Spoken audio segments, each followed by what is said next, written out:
I feel so bad for Lonzo Ball. Or at least as bad as you can feel for someone who so far has $71 million in career earnings. Lonzo has only played 35 games in the last 2 seasons, and now he's confirmed that a mysterious knee injury will force him to miss the entire upcoming season as well. This is a guy who was supposed to be the next great NBA point guard. Draft experts were giving him legit Jason Kidd comparisons. Now his career is in jeopardy. His current team, the Chicago Bulls, are in huge trouble, and Lonzo's story might just be the biggest what if in NBA history. Welcome back to the Half Court Report. My name is Troy. Be sure you click the thumbs up button on this video. Be sure you subscribe to the channel. It really helps in how this video performs in the YouTube algorithm, and it gets this content out in front of more people. So I would appreciate your support in growing the channel. Let's talk about the tragic career of Lonzo Ball. Lonzo came into the league as the number 2 overall pick with a tremendous basketball IQ, loads of raw talent, and the willingness to put in the work to fill the holes in his game. Throughout his career, he's worked to refine his outside shot, becoming one of the most reliable three-point shooters in the NBA. He also focused on his defensive fundamentals, becoming one of the best young point guards in the league. He was setting himself up to be a major piece for a contending team. And the Chicago Bulls, they noticed that. So they signed him to a 4-year, $80 million contract 2 seasons ago. They put him with all-stars DeMar DeRozan, Zach LaVine, and Nikola Vucevic. And it worked. Before Lonzo's injury, the Bulls were at the top of the Eastern Conference with a 27-13 record. They were one of the top defensive teams in the NBA too. Lonzo Ball was the engine that was making everything go. But then, and let's keep with the car analogy, the wheels fell off. After Lonzo went out, Chicago's defense plummeted to the bottom of the league, and the Bulls limped into the playoffs where they were eliminated in the first round. All that was bad, but it got much worse. Lonzo's first knee injury was in January of 2022 and wasn't considered anything too serious at the time. He was expected back before the season ended. However, he still had pain throughout the recovery process, which led to a second surgery that September. And again, the pain remained as he recovered from that surgery, and eventually, Chicago shut him down for the remainder of this most recent season. This third surgery that he had is a more aggressive procedure, where doctors grow cartilage outside the body and then put it in the knee. Lonzo will be one of the few NBA players to attempt a comeback after this type of surgery. Tyreke Evans had a similar procedure in 2016. He came back to play just a couple more years. And then Jordan Adams, who played for the Grizzlies, had the operation and never did resume his NBA career.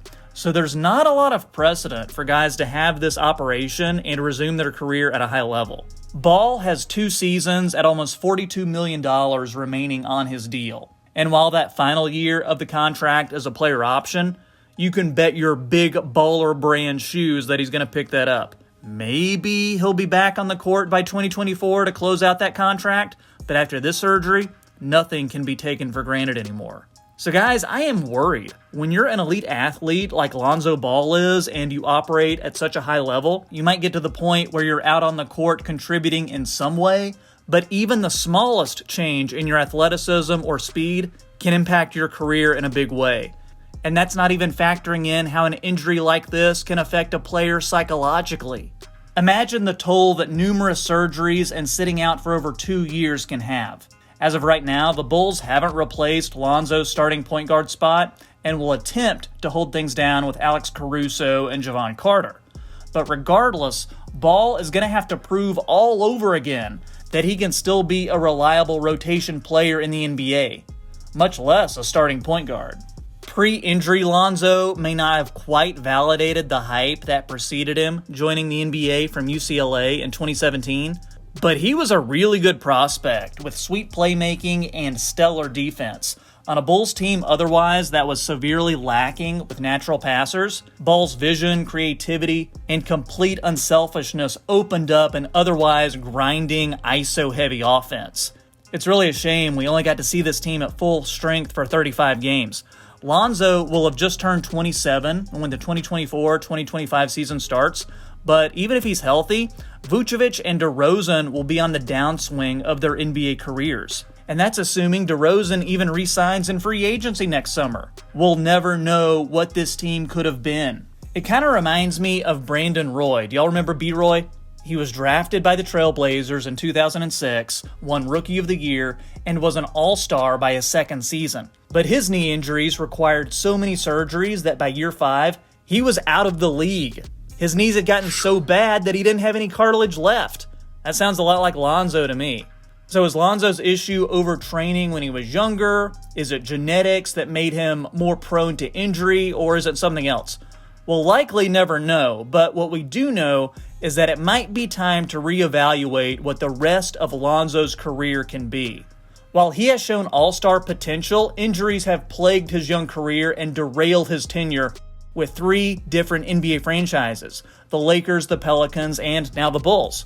Ball has only played in 252 NBA games, missing 45% of possible games he could have played. The current Bulls roster was built as a win-now team, and without a playmaker like Lonzo, the roster lacks the firepower needed for a deep playoff run. Personally, I think he should look toward another big point guard who had serious knee issues. I'm talking about Sean Livingston.